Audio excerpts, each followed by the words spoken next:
Good evening. Am I audible?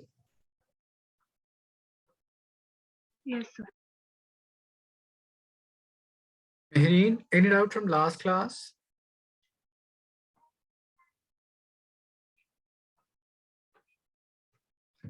Last class I defined you velocity of wave, that is transverse wave created on string, and then longitudinal wave for any particular medium, which was v equals to root under beta by rho. Now we have to transform this particular relation on the basis of Newton's assumptions and then Laplace correction to it. So first is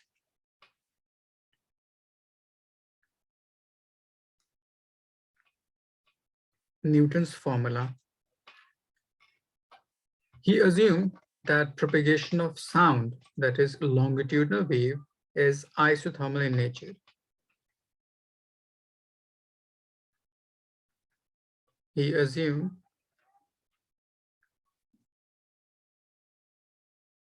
propagation of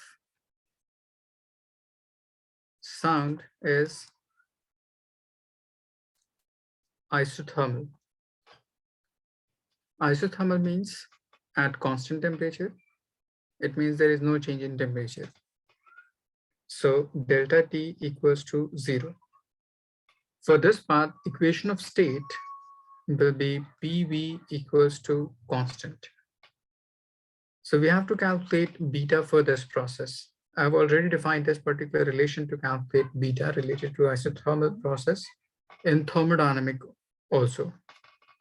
So again, if you have to calculate beta, just differentiate with respect to volume.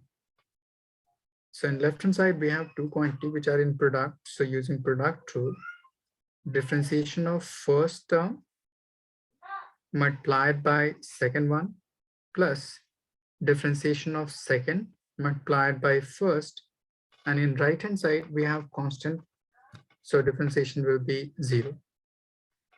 So we can write dp by dv multiplied by v equals to minus of p. Now move this volume to right side. So dp by dv equals to minus of p by v. So using this, we have to calculate beta.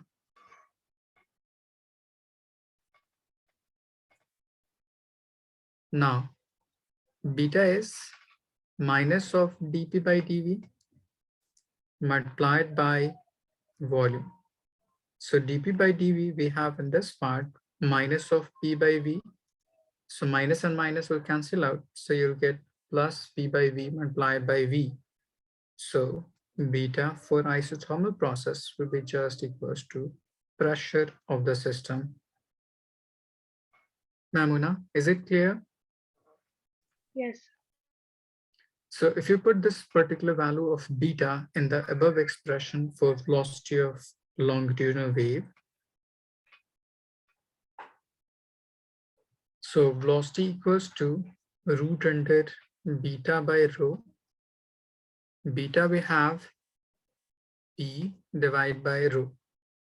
Now for air, pressure is 1 atm, that is 1.013 into 10 to the power 5 Pascal, and density of air is 1.293 kg per meter cube. So if you put this value in the above part, you will get velocity is equals to 280 meter per second. But in actual, velocity of sound at this condition will be about 331 meter per second. But actual speed of sound in air is 331 meter per second. So we can say here assumption of Newton will fail. So Newton fields here. Mehreen, any doubt? No, sir. Okay, just write it down.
Have you all done? Yes. Mehreen, written? Yes, sir. Okay. Now, to prove it correct, let me define you Laplace correction. According to Laplace, propagation of sound is adiabatic in nature. Why? Let me define you. He assumed propagation of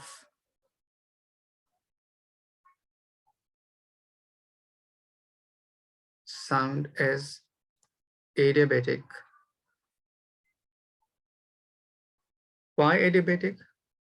I defined you in thermodynamics how to check whether the process is either isothermal or whether it is adiabatic.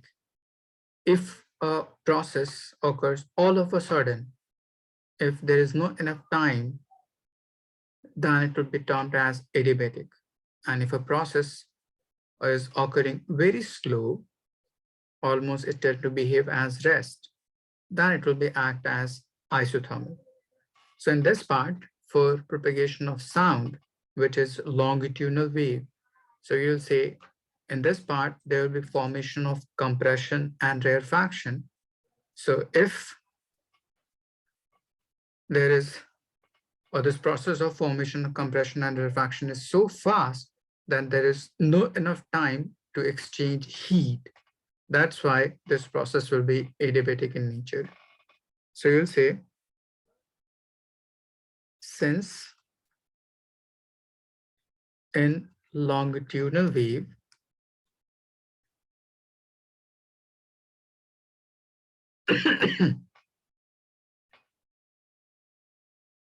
there is formation of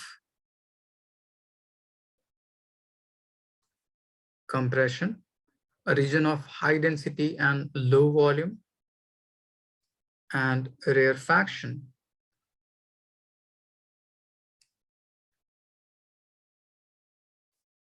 So fast that there is no enough time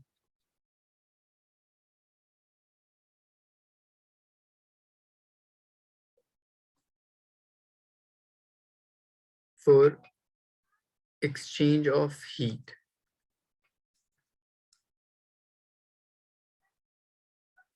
That's why it is called adiabatic in nature. So in case of adiabatic process, delta Q equals to 0. So equation of state related to this part will be PV to the power gamma equals to constant. So to get beta, just differentiate it, differentiating with respect to volume. We have two contained product P and V. So first, differentiation of P with respect to volume multiplied by second one plus differentiation of the second quantity, that is V to the power gamma. So it will be N x to the power n minus 1 multiplied by first quantity P. In right hand side, we have constant term, so its differentiation will be 0. Now just simplify it. dP by dV multiplied by V to the power gamma equals to minus of gamma, V to the power gamma and V to the power minus 1. So move it to denominator, so it will become V to the power plus 1 multiplied by P. Now V to the power gamma and V to the power gamma on either side will get cancelled out. So you're left with dP by dV equals to minus of gamma P by V. Mamuna, any doubt? No, sir. So using this part, we can say beta equals to minus of dP by dV multiplied by V. dP by dV in this part, we have gamma times P by V. Minus and minus will cancel out, multiplied by V. V and V will cancel out. So beta for this process, that is adiabatic process, is gamma times P. Now using this value of beta, we may transform the above formula of velocity of transverse wave as longitudinal wave as, so V equals to root under beta by rho. Beta in this process, we have gamma times P by rho. Now for air, we have to calculate. You must have learned about the composition of air in atmosphere. Namuna, which is the most abundant gas in atmosphere?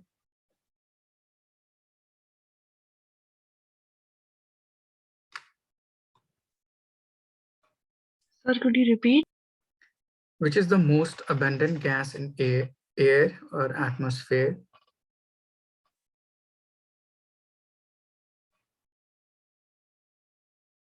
Mehreen, do you have any idea which is the most abundant gas in outer atmosphere? You must have learned about it. It is nitrogen, which is about 78%. Okay, Mamuna? Yes, sir. And the next most abundant gas is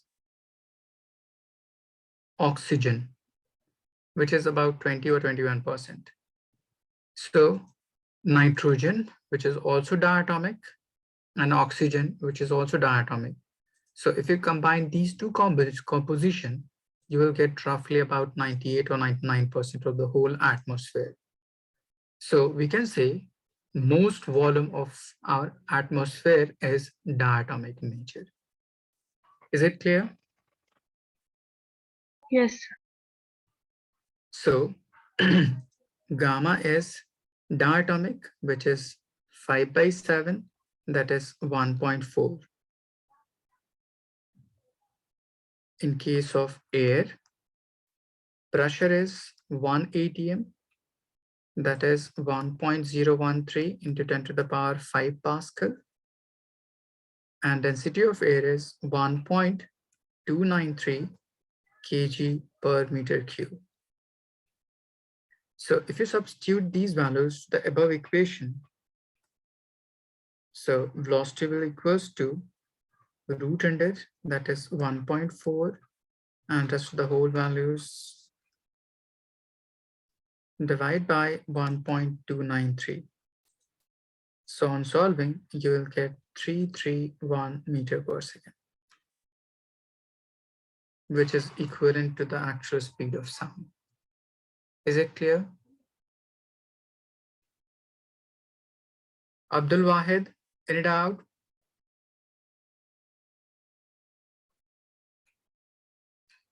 So from this part, we may define its dependency factor on various other terms. So velocity equals to root under beta by rho, original formula. Using Laplace correction, beta will be equals to gamma times p by rho. Gamma, p, rho is mass by volume, so it will be like this. And further, PV is equals to nRT divided by m root under. So these were different relations to find velocity of longitudinal wave. Amuna, any doubt? No. Okay, just write it down.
Saifullah, just wait for a few minutes.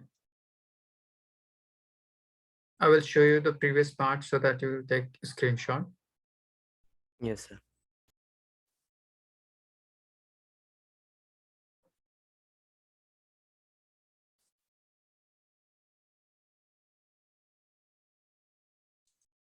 Done, sir. Mehreen, done? Yes, sir. Okay. Any doubt? No, sir.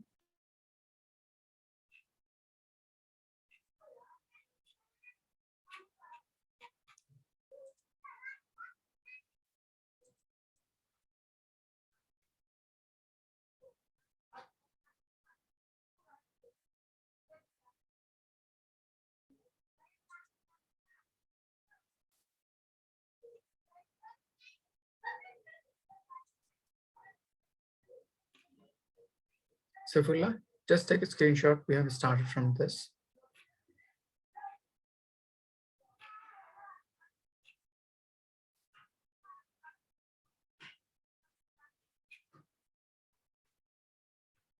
Yes, sir. Done.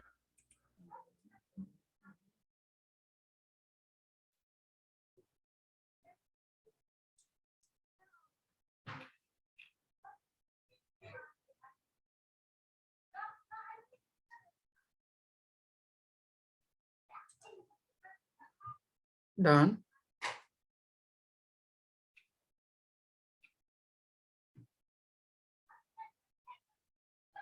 Yes, done.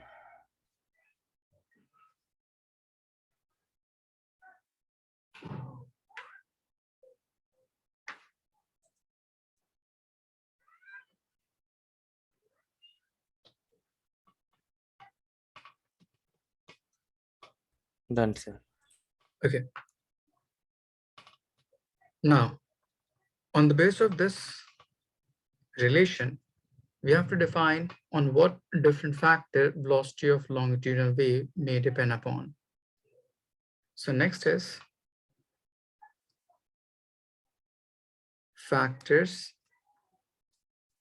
affecting velocity of sound. First is pressure. Is there any dependency of velocity of sound on pressure? Mamuna, what you will say? How velocity of sound is related with pressure?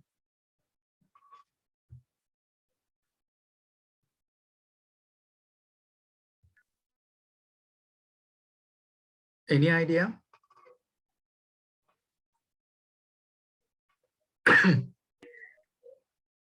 No, sir. According to this above formula, you will say velocity is directly proportional to under root of p, but this is wrong. Let me define you how to define. Whenever you have to define dependency over pressure, first check is temperature of system is constant or not. If temperature is constant, so for constant temperature or isothermal process, PV equals to constant. We may write this volume in terms of mass and density. So it will be volume is equals to mass divided by density equals to constant. Now move this mass to right side. So you'll get pressure divided by density equals to some another constant. Now this particular quantity, pressure by rho, for this process when delta t equals to 0 is constant. So you will say velocity will be constant for this process. That means it will be independent of pressure.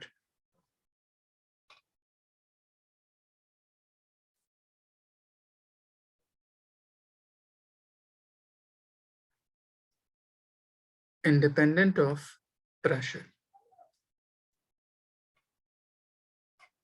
Namuna, is it clear? Yes, sir. So, okay. Suppose in second part, if temperature is not constant, so you will say velocity is directly proportional to root under P. If you change pressure, according to this relation, velocity would change. And velocity is also inversely proportional to density. So from this part, you will be asked, we have two different air. One is dry air and the other is moist air.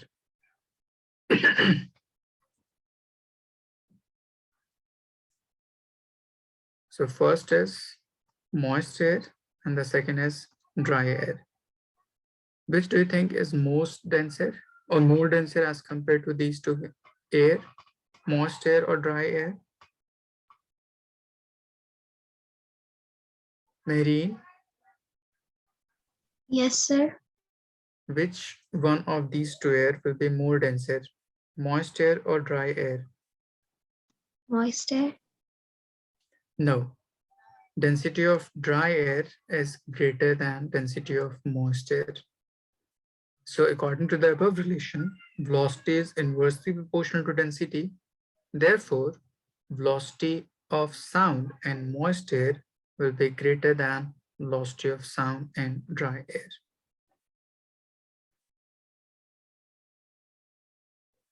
And next, third condition related to temperature.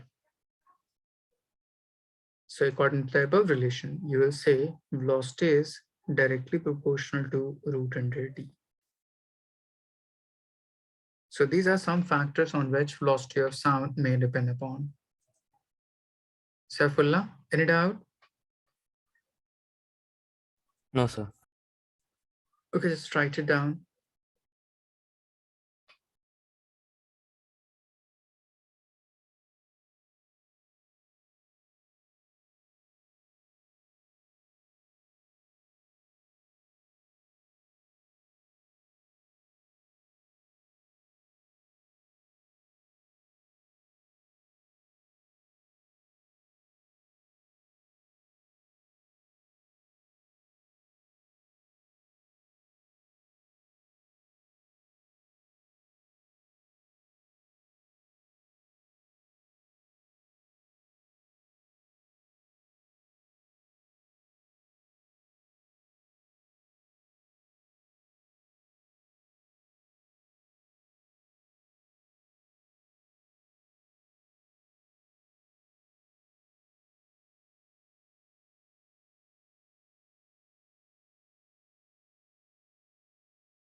Saifullah, done?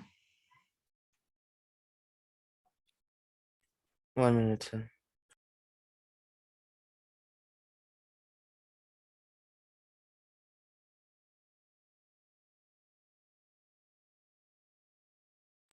Yes, done, sir.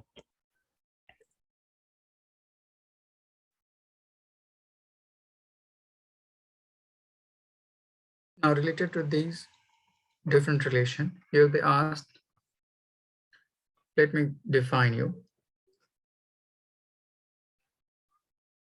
Find a ratio of velocity of sound in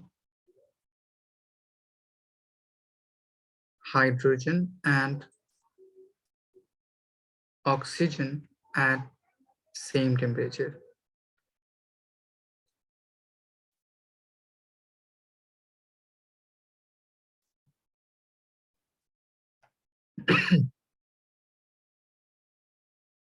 Find temperature at which velocity of sound in oxygen at 7 to 7 degrees Celsius will be equal in helium. Just use the above relation, since in both these two parts, we have to relate velocity and temperature. So you may write velocity equals to root under gamma nRT divided by m. Take number of moles to be same. M is mass of that particular gas or molecular mass. Gamma is ratio of degree of freedom, that is ratio of specific heat. So in first part, we have hydrogen, which is diatomic, and oxygen, which is also diatomic.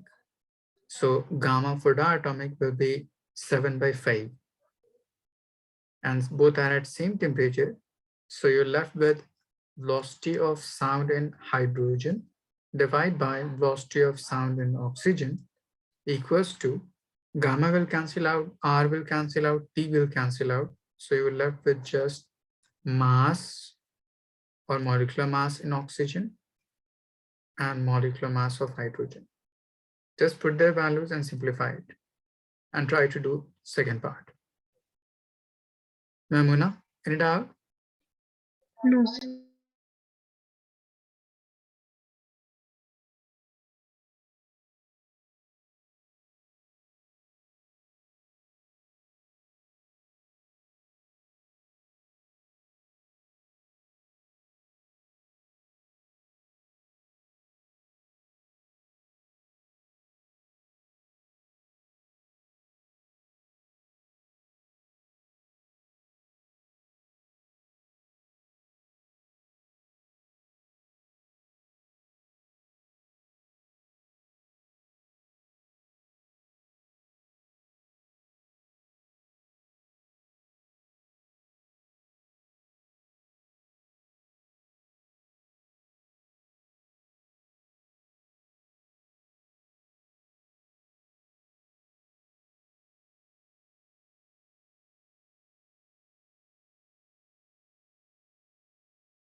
Mamuna, you got any answer?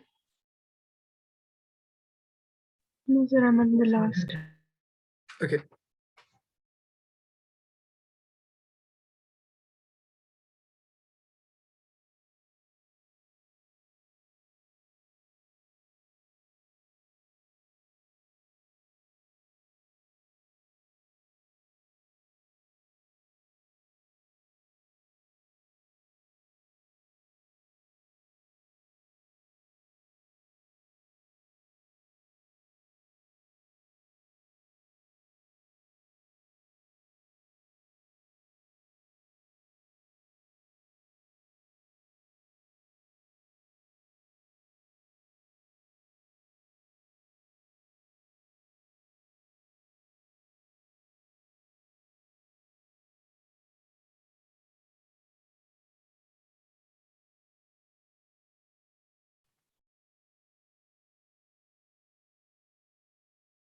Saifullah, you got any answer?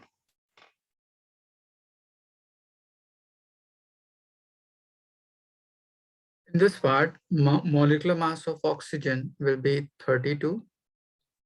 Divide by molecular mass of hydrogen, it will be 2 root under.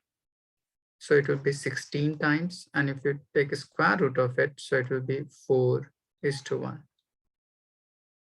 Mamuna, you got the same answer? Yes, sir. Good. Suppose in second part, we have oxygen at this temperature and helium. So we have to calculate. So just equate velocity of helium equals to velocity in oxygen. For helium, it will be root under gamma of helium, which is monatomic. So it will be 5/3. The rest of the thing will cancel out. So you're left with P divided by its mass, that is 4, equals to gamma for diatomic. It will be 7/5. Temperature, if you convert into Kelvin, you will get 1000. Divide by its molecular mass, 32 root under. Squaring both sides and just simplify it to find T.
Let me simplify this. T equals to 7 into 1000 multiplied by 3 into 4 divide by 5 into 5 into 32.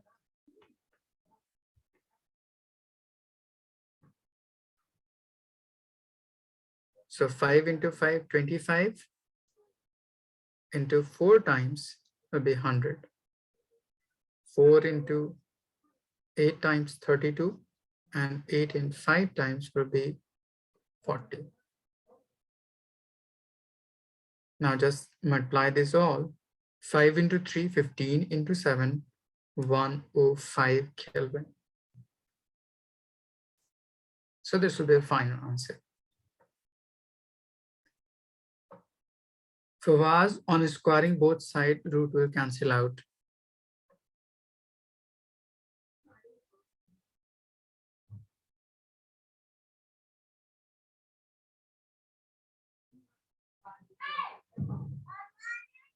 And you got the same answer? Yes, sir. Good. Mehreen, any doubt? No, sir.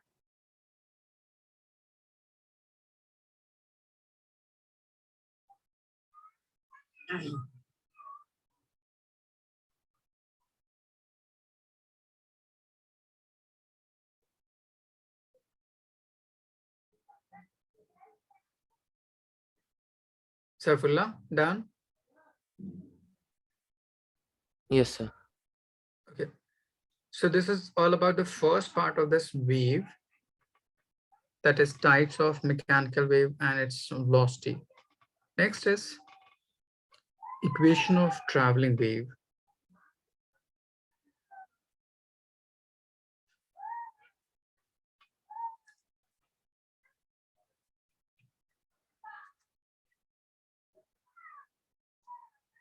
Or equation of propagating wave.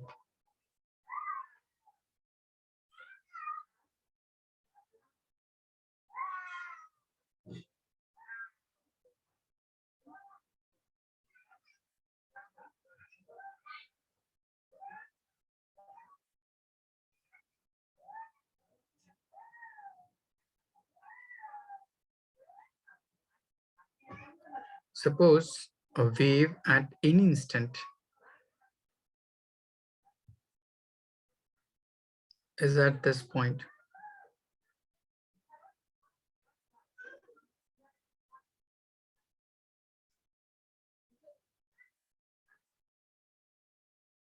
So at some later time, it will be at this.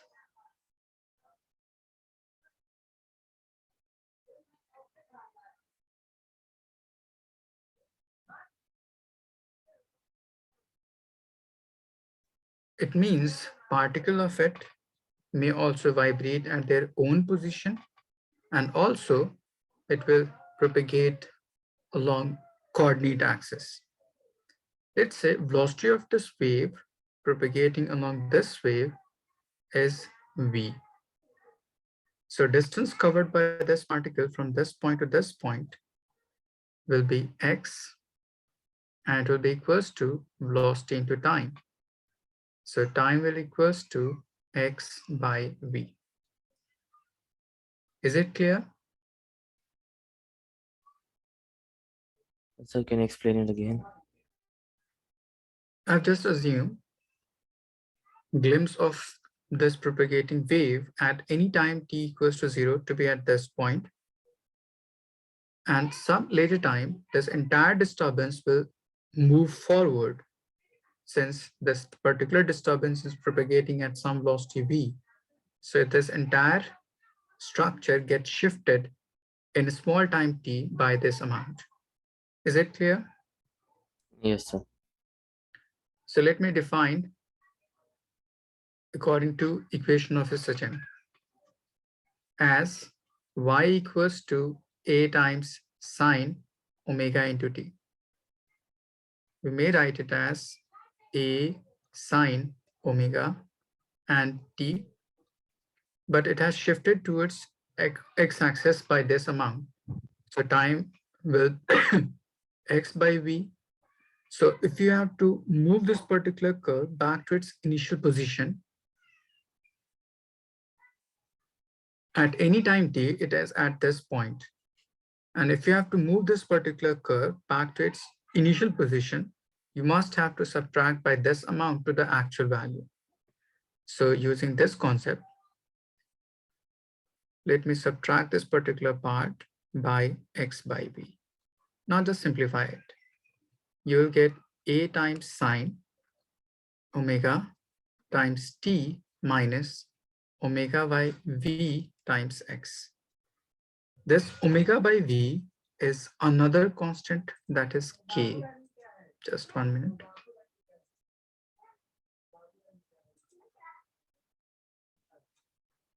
Omega by v is another constant k.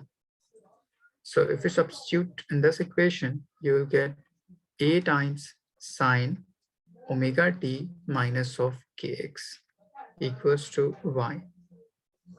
So this is general equation of wave or traveling wave related to this part.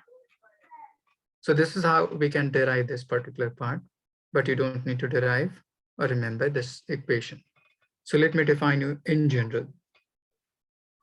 Y or any particular function. Just 1 minute.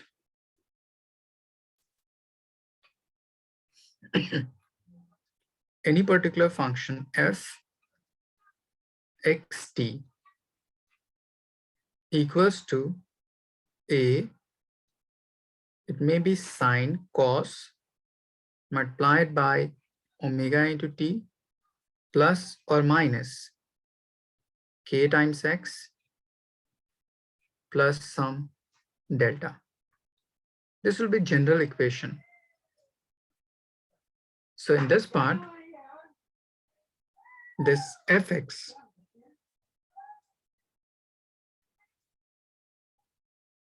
it will define you displacement of particle with time and position with respect to time and position or displacement. Saifullah, Any doubt? No, sir. A also in this part is called maximum displacement, which is called amplitude. Omega is called angular velocity. Using it, you will be able to calculate time period as omega equals to 2 pi by t, or simply 2 pi into frequency, like what we did in last chapter, that is in SHM. Similarly, k is called angular wave number. So using this, you may calculate the value of lambda, that is wavelength. Next is delta.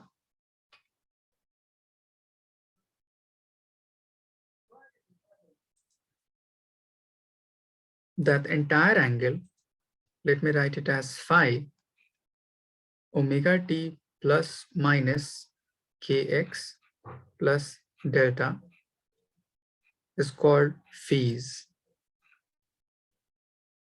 at any time t. In this part, this delta is called initial phase.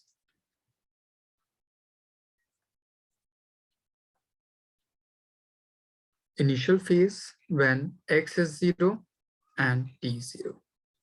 Since this particular equation is both time dependent and position dependent function. In this part, we have plus and minus. So what would be its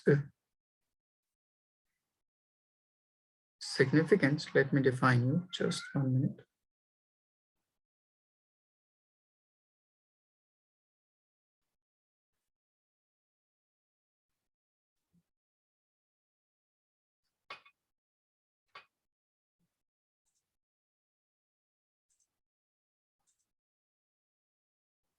Plus sign means negative axis.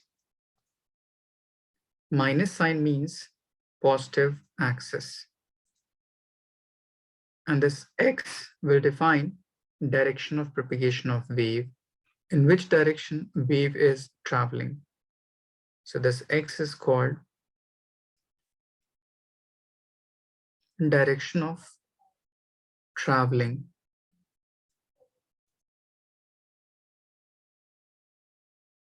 of wave. And this entire term, that is from this point to this point, that is angle of the sine function, is called phase.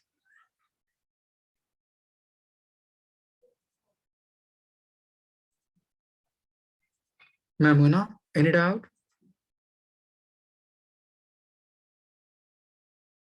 Mehreen? No, sir. Okay, just write it down.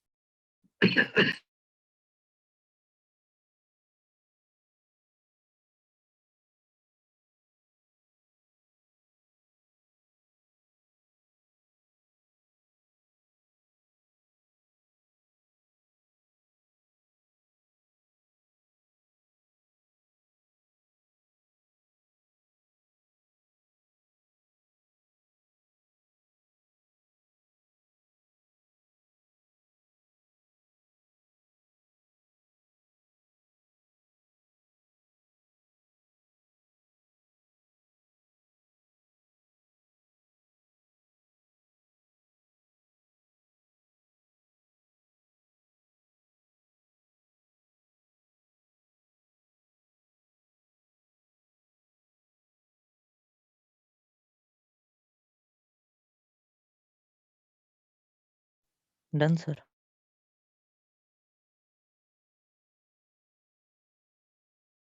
Sir, wait 1 minute, sir.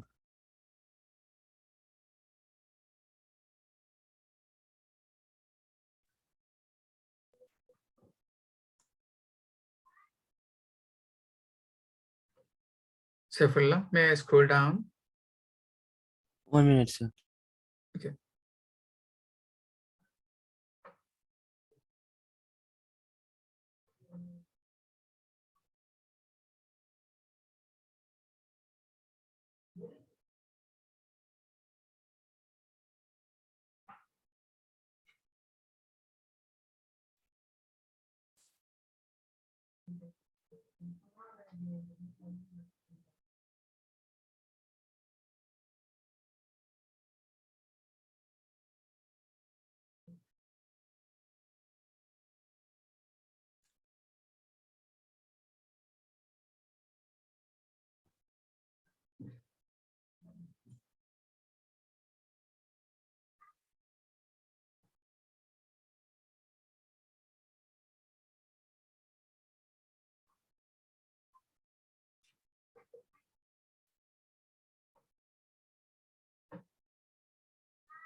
So it is delta after k plus x. Omega t plus minus kx plus delta.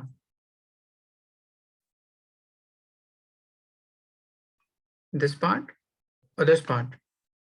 Above part only. This part. This x will define your direction of traveling the wave.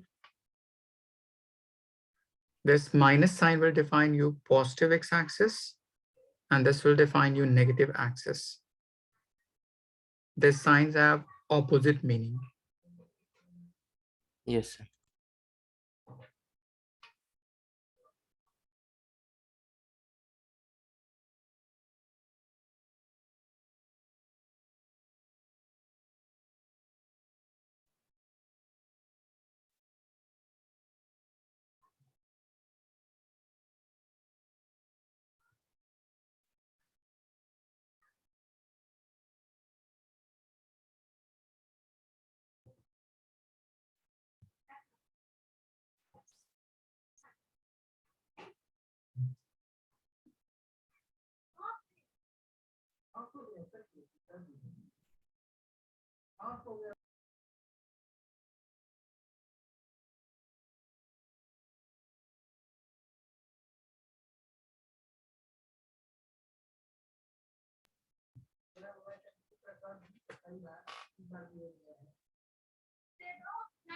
Saifullah, done. No, sir.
Saifullah, done? 1 minute.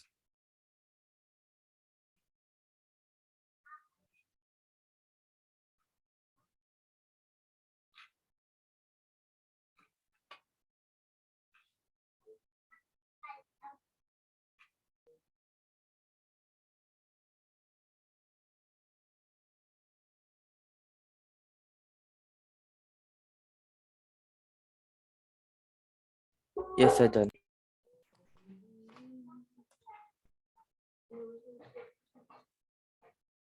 Now, related to this part, there will be a question.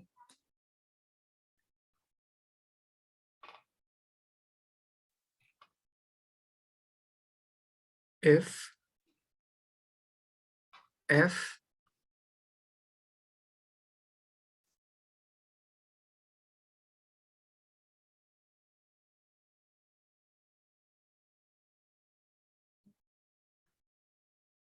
yt equals to 0.05 times cos multiplied by pi times y plus 2 pi by 5 times t. Find first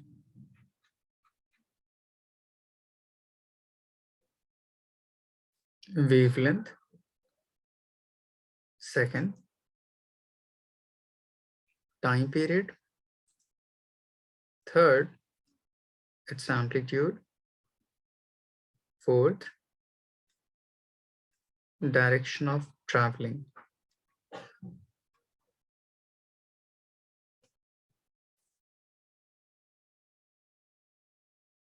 Just compare this particular equation to the above part and try to find these different terms. Try to solve.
Just compare these two equations and try to find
Let me define you how to solve.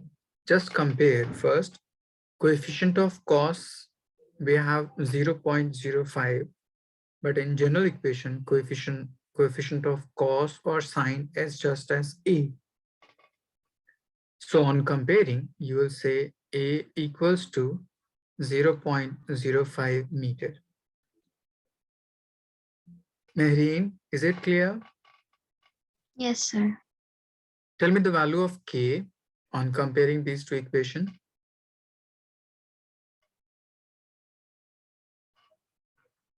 Mehreen, what will be the value of k?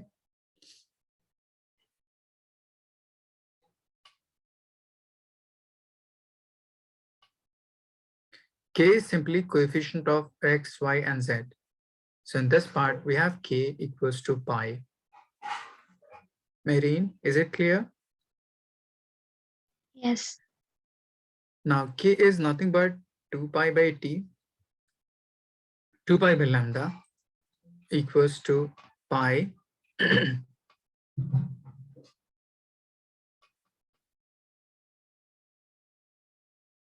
So pi and pi will cancel out. So lambda equals to 2 meter. Third part, since coefficient of t is omega, so in the above part, coefficient of t is 2 pi by 5. So omega equals to 2 pi by 5. Omega is also equals to 2 pi by t. So 2 pi and 2 pi will cancel out. So t will left with 5 seconds. Saifullah, any doubt? No, sir. Now just tell me the sign of two different component in between them. What we have, plus sign or minus sign? Plus. So if you have plus sign, it means wave must be traveling Negative in negative direction. x-axis. And what we have variable in this part? X, Y, and Z. Y. So we can say negative y-axis. Is it clear? Yes, sir. So direction of traveling of wave is negative y-axis. Mamuna, any doubt? No, sir. Okay, just write it down.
Saifullah, done?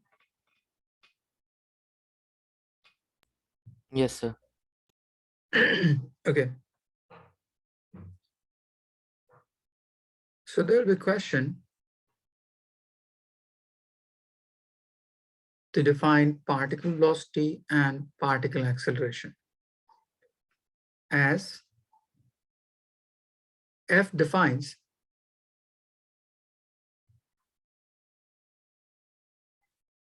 equals to A times sine omega t minus kx. So this is displacement of particle in that particular way. So if you have to calculate velocity, so just differentiate it with respect to time. But in this part, we have two different functions. One is t dependent and the other is x dependent. So we have to take partial differentiation. So differentiating with respect to time, I'm taking partial derivative. Partial derivative means if you are differentiating it with respect to time, then only time will be variable. The rest of the all term will behave as constant. So differentiating with respect to time of this function equals to A. Differentiation of sine will be cos, and then differentiation of omega t will be just omega. Differentiation of t will be just 1. So this quantity will be differentiation of displacement is called velocity and velocity of particle. So it will be omega times A cos omega t minus kx. So this is velocity of particle or particle velocity. Again, if you differentiate it,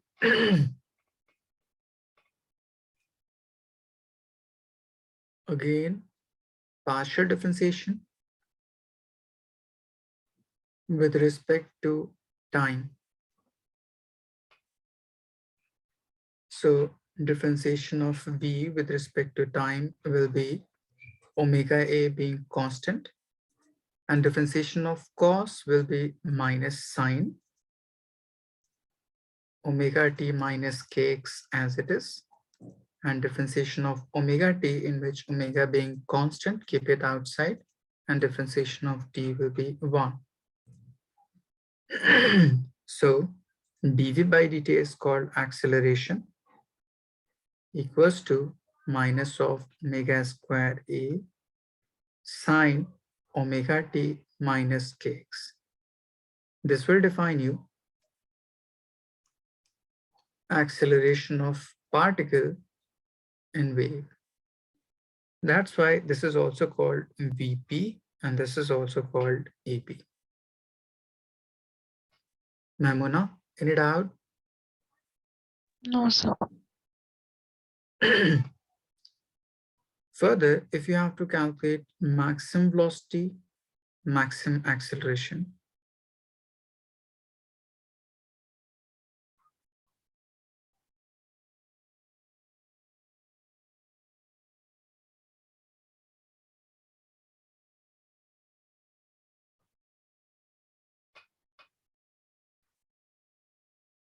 velocity of particle maximum, the value or maximum value of cos will be 1. So it will be omega times a, maximum particle velocity. Similarly, maximum particle acceleration will be omega square a, since maximum value of sine will be 1. This.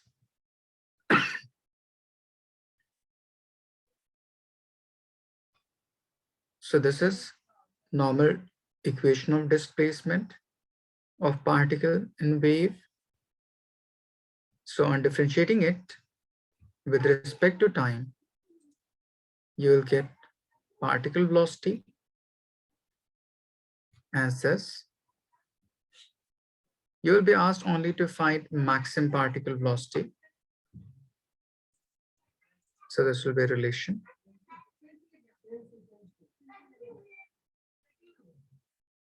And then acceleration you'll get on further differentiating it. So this is acceleration of particle.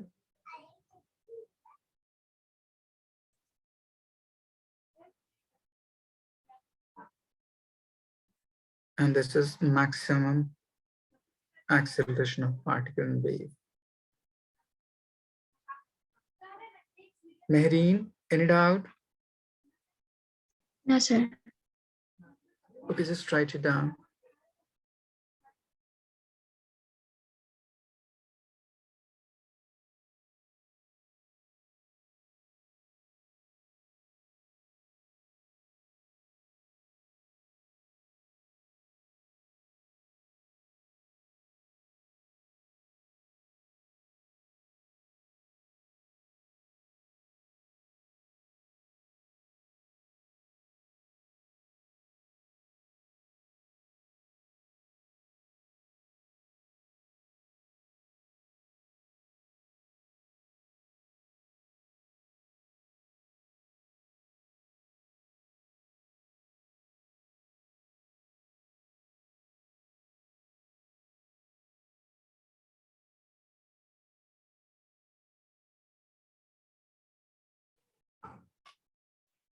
Just write it down. I'm defining you how to get partial differentiation and actual differentiation.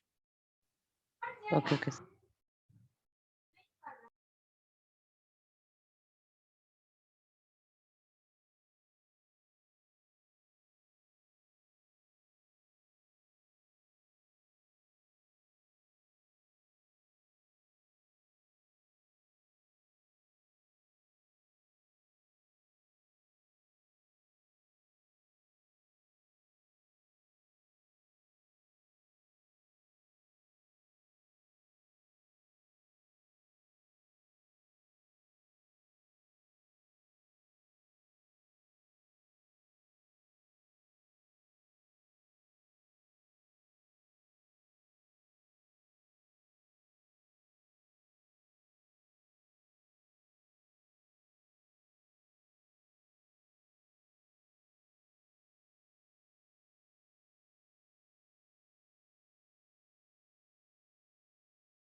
Saifullah, done?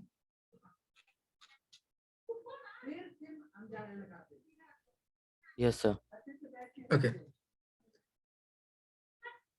Let me define you what is the main difference between actual differentiation and partial differentiation.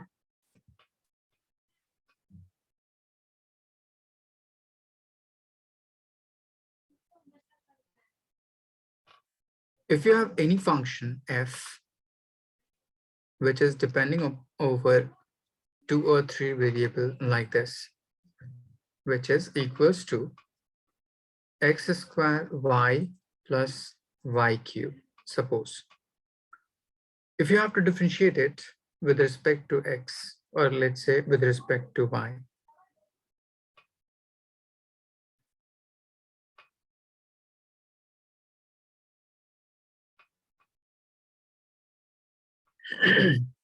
differentiation of this particular function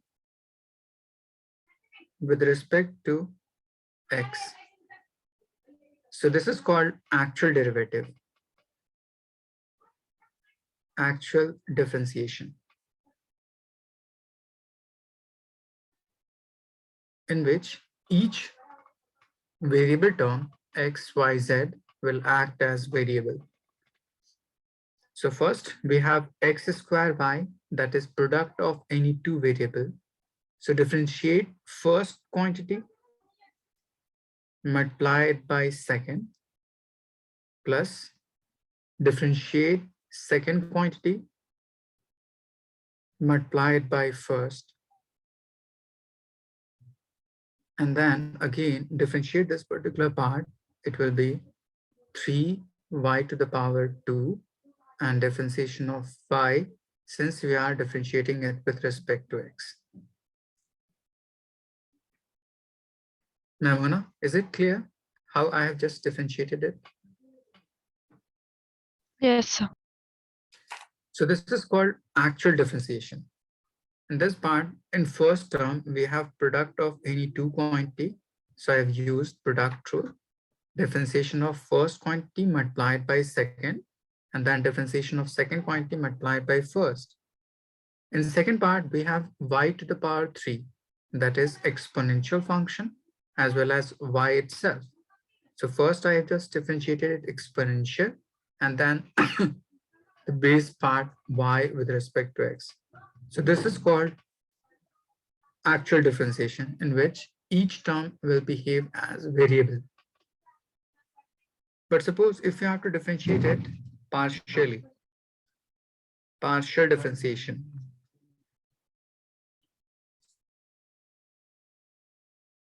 Let's say differentiation with respect to x. So it is denoted by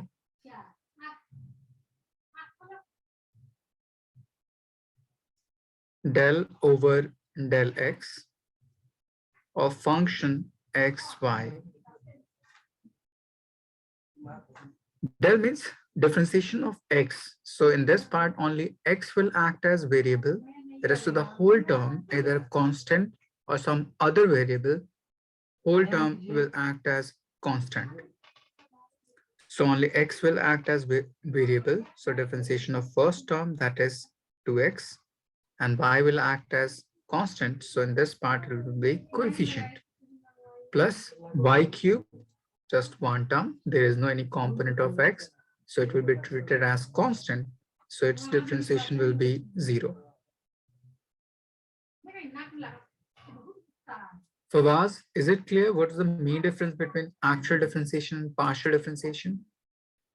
Yes, sir. So you may write this particular concept. So in this second part, I've just used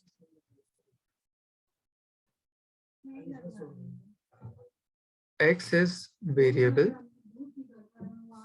and the rest of the whole term will act as constant. Just write it down.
Saifullah, done?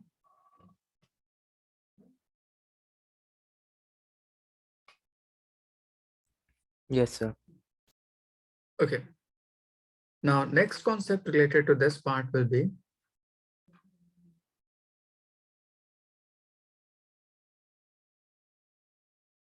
to define particle velocity and phase velocity and what will be the relation between these two terms. So next is what do you mean by particle velocity?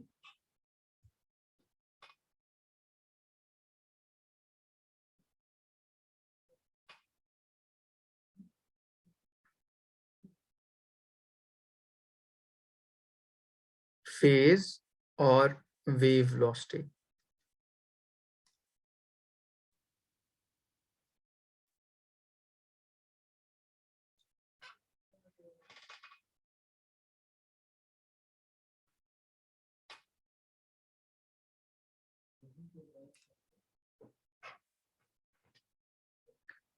Suppose in a particular wave,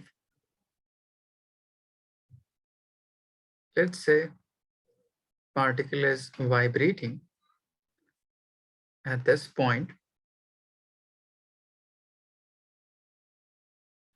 creating a disturbance like this.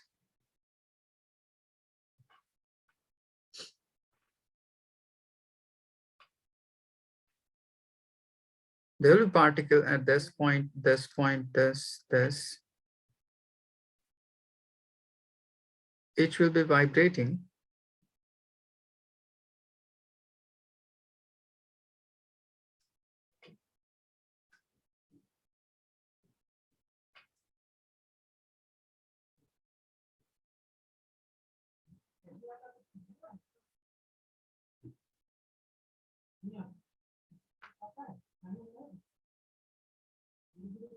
And so on. So this particular formation, or this is formation of disturbance, which may propagate along this way. So there is two different types of movement. One is movement of particle about their own position, up and down, up and down, up and down, and creating a disturbance which propagate themselves along the right side. So there is mainly two different movement in this part. So in first, the movement of particle about their mean position, up and down, which will define you particle velocity. So first is particle velocity, or simply VP. It is the velocity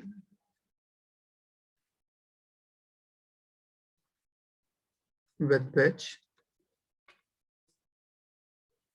particle of medium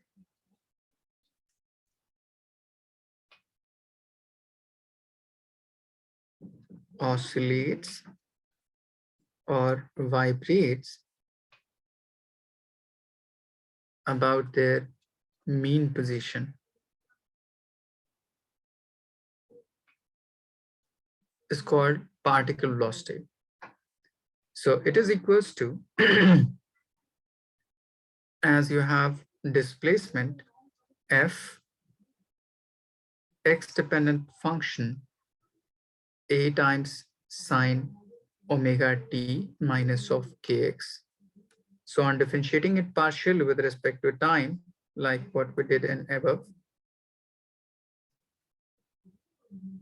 it will become omega times a cos omega t minus of kx. So this will be termed as particle velocity. So Vp equals to omega times a cos omega t minus kx.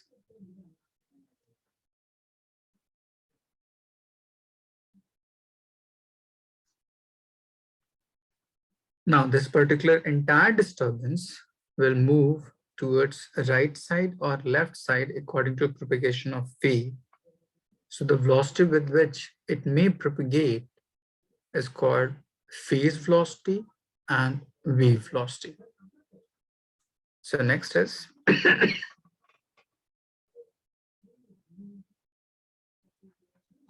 phase or wave velocity.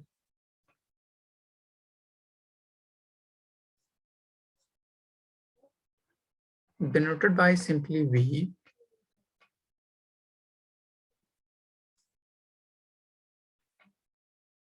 The velocity with which the disturbance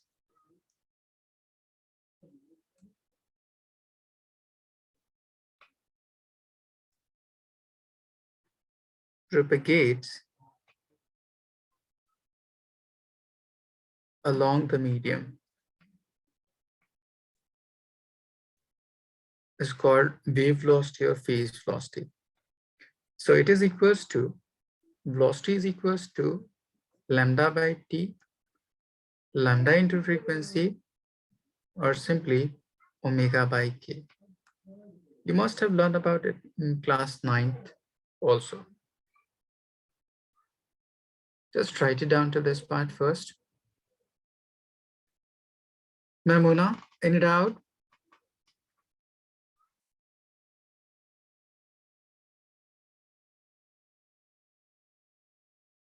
Abdul Wahid, any doubt?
Saifullah, done?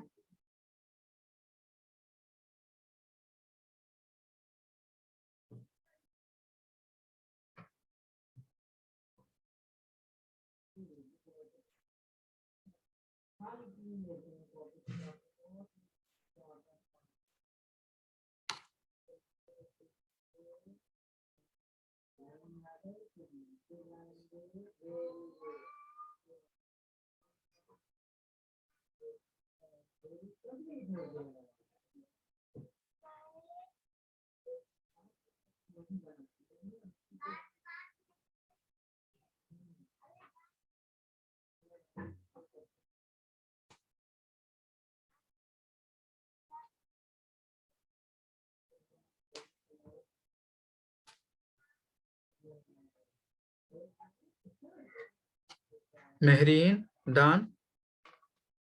Yes, sir. Okay.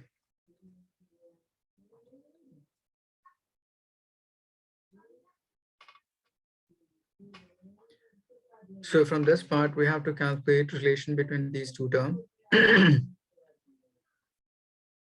Now, as f xt equals to a times sine omega t minus of kx. So just differentiate partially or take partial differentiation with respect to x in this part. So it will be del over del x of function xt. So a is constant, keep it outside. Differentiation of sine, it will be cos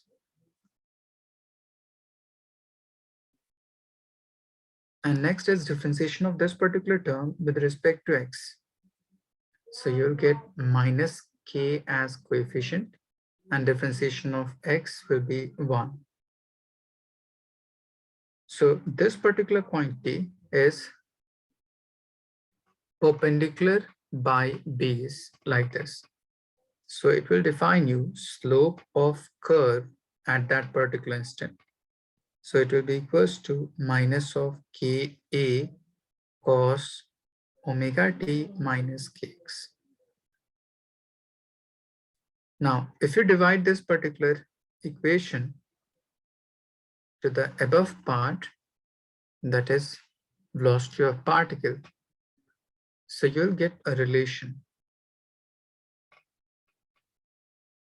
So velocity of particle divided by slope of this particular curve equals to, in term of particle velocity, it was omega a cos omega t minus of kx. In terms of slope, it is Ka times cos omega t minus kx. So in both these parts, cos omega t will cancel out, a and a will cancel out. So you're left with just omega by k, which is nothing but velocity of wave or phase velocity. So we can write velocity of particle is equals to minus slope of curve at that instant multiplied by its velocity. So this is the relation between particle velocity and phase velocity.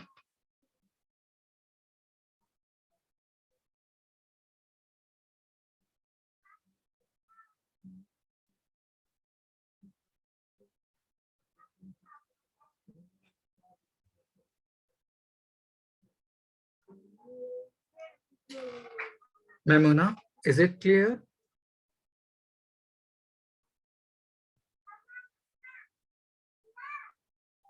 Saifullah, is it clear? Yes, sir. Let me define you its physical meaning, what it means actually. Suppose you have a pulse like this. And if you have to define direction of propagation of any particle which is at this point and which is at this point, in which direction this particle will move. So slope of curve related to particle at that instant. So just draw tangent to this curve. For this tangent, which is behaving as negative slope. Similarly, if you draw tangent at this point, so it is behaving as positive slope. Let's say this is point A if you have to define, and this is point B if you have to define. So first, velocity of particle for point A minus slope of wave at that point is negative and velocity of wave is V. So minus and minus will become positive times slope. It will have some inclination at that point. Just 1 minute.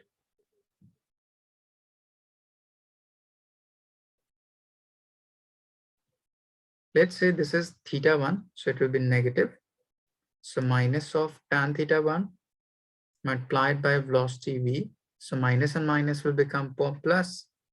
So tan theta 1 times v. So we can say this point A having positive direction velocity, so it must be going upward at this instant. But in case of B, if you have to calculate, let's say this inclination is phi. So velocity of particle at point B, it will be minus of slope, which is positive in this case. So plus tan phi multiplied by its velocity. So it is coming out to be minus of tan phi into V. It means point B will be going downward. A will be going upward and B will be going downward. So using this above relation, we may define its direction of traveling or direction of vibration. Mehreen, is it clear?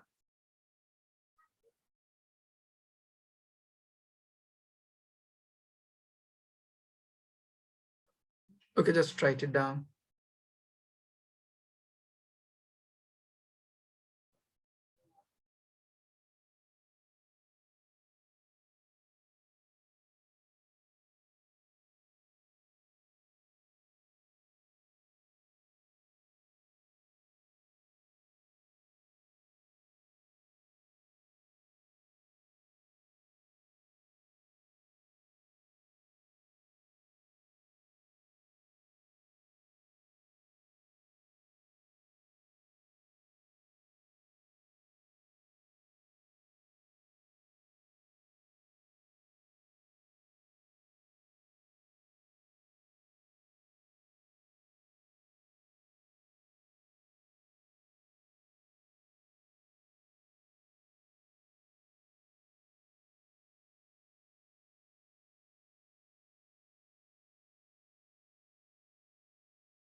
This is minus due to this, and slope at this point A is minus of tan theta 1.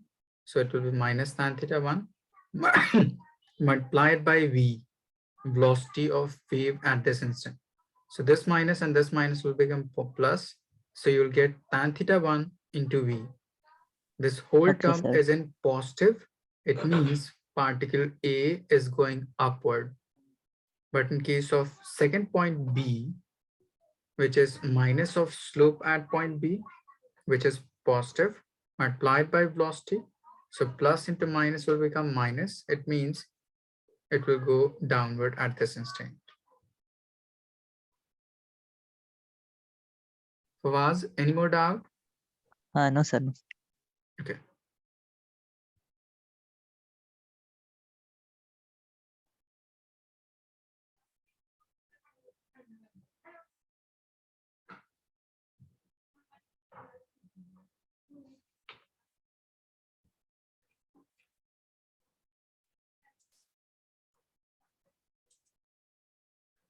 Saifullah, anyone in doubt? Yes, sir. You have written? Yes. Okay. Now, related to this concept, let me define your question. As we had above, if y equals to 0.05 cos pi multiplied by y plus 2 pi by 5 multiplied by t. So from this part, find first maximum particle velocity and second wave velocity. Just use the above concept and try to find these two terms.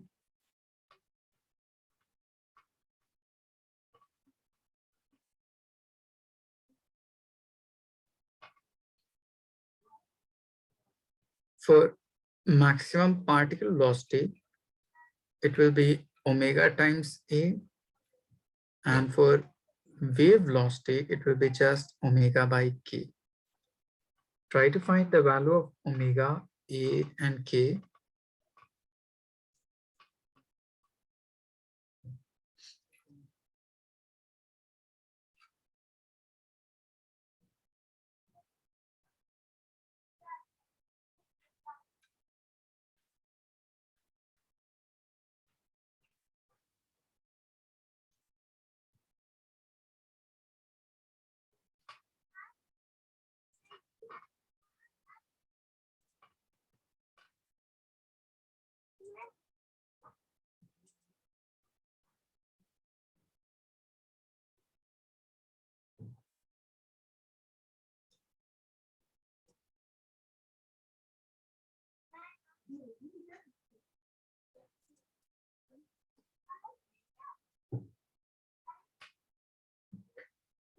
From this above equation, you will say a is 0.05, coefficient of y, x, or z, it will be k, is pi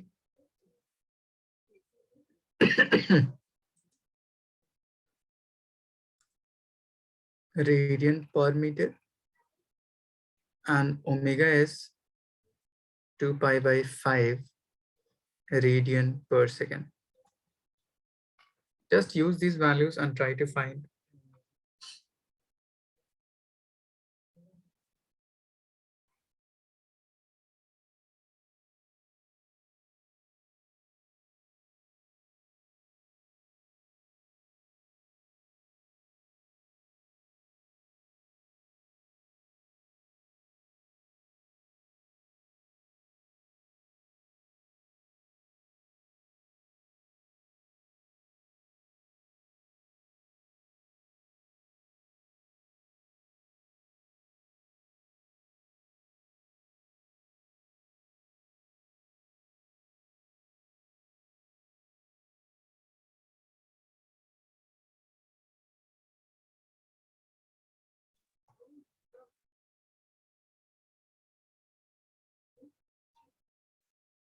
Omega, we have 2 pi over 5, and a is 0.05. Remove this decimal, take 100, 5 and 5 will cancel out. So you'll get 2 pi by 100 or just pi by 50 meter per second. This will be your maximum particle velocity. You may write it as 0.02 pi meter per second as well. In case of phase velocity or wave velocity, it is omega by k. Omega is 2 pi by 5, and k we have pi by 1. So it will be pi and pi will cancel out. So 2 by 5, that is 0.4 meter per second. Namuna, you got the same result? Yes, sir. Good. Saifullah, any doubt? No, sir. Mehreen, any doubt up to this part? No, sir. Good. Just write it down.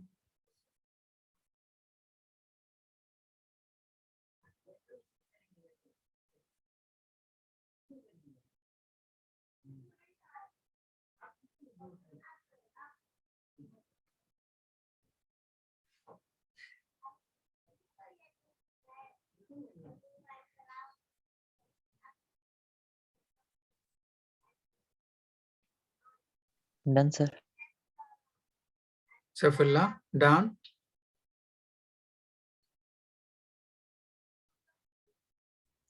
Yes, sir. Okay, so let's stop here for today.